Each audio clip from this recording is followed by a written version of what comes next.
जैन मुनि प्रमाण सागर जी पहुंचे कैबिनेट मंत्री प्रहलाद सिंह पटेल के निवास। कैबिनेट मंत्री प्रहलाद पटेल ने कहा, ये मेरे लिए सौभाग्य की बात है। पूज्य प्रमाण सागर जी महाराज की बड़ी लंबी परंपराएं हैं। सौभाग्य की बात है कि मुनि दीक्षा के 30 वर्ष पूरे हुए और उनके चरण मेरे आवास पर पड़े। परम सौभाग्य से वो यहीं विश्राम करेंगे। उनका कार्यक्रम शंका समाधान का आयोजन भी होगा। मेरा सौभाग्य है, उनका आशीर्वाद मुझे ऐसे प्राप्त हुआ। उन्हें प्रणाम करता हूँ। प्रमाण सागर महाराज ने कहा, हम भारतीयता के पोषक हैं। भारत में रहने वाले लोग ही भारतीयता को बढ़ाने की पहल करते हैं। हमको इसके लिए एक होना चाहिए। उन्होंने भारत के हिंदू राष्ट्र घोषित करने के प्रश्न पर कहा कि भारत हिंदू राष्ट्र होना ही चाहिए।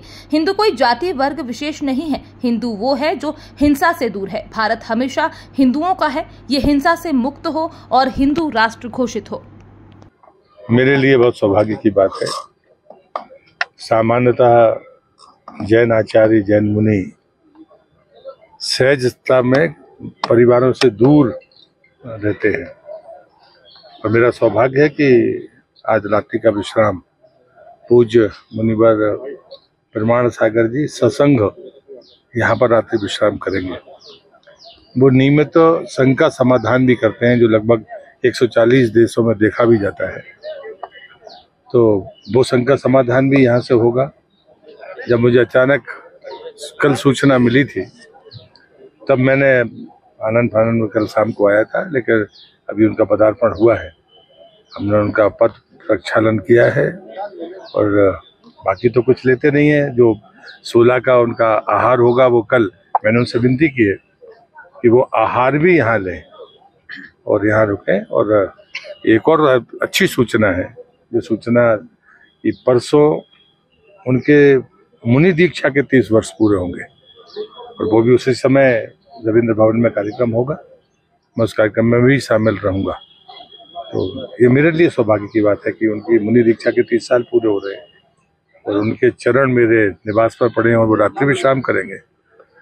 कई बार तो कुछ चीज़ों पर विश्वास नहीं होता, लेकिन मैं अपने गुरुदेव की कृपा और अपने पूर्वजों की पुण्याई मानता हूँ, माता पिता की पुण्याई, जिसका परिणाम है कि आज वो उनके चरण यहाँ पर पड़े और आज वो विश्राम करेंगे। कल अगर वो आहार लेंगे तो हमारे लिए और भी सौभाग्य। मुझे लगता है इसमें कोई प्रश्न नहीं हो सकता। मैं शब्दों में क्या व्यक्त करूं। मैं सत्संगी आदमी हूं, परिक्रमावासी हूं। संत की आभा, शब्द संत का तप, उसकी वाणी, हर चीज उसकी ऐसी होती है जिसका सानिध्य कैसे भी मिले, सुनने में मिले, संस्कार में मिले, सामने प्रत्यक्ष मिलने से मिले, ऊर्जा ही मिलती है। देखिए, एकजुट हो जाना चाहिए, ये बात नहीं है। मैं तो मानता हूँ एकजुट है, अलग कहाँ है। हम सब एक हैं, हम सब एक ही संस्कृति में जीने वाले लोग हैं।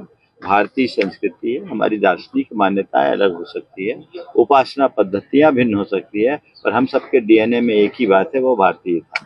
तो हम भारतीयता के संपोषक हैं, भारत में रहने वाले लोग हैं और भारतीयता को बढ़ाने के लिए समर्पित रहने वाले लोग हैं। तो हम सबको एक नाम पर एक होना चाहिए, भारतीय संस्कृति और भारतीय। मैं तो कहता हूँ हिंदू राष्ट्र होना ही चाहिए। हिंदू का मतलब क्या? हिंदू कोई जाति या वर्ग विशेष नहीं। हिंदू यानी वह है जो हिंसा से दूर रहे।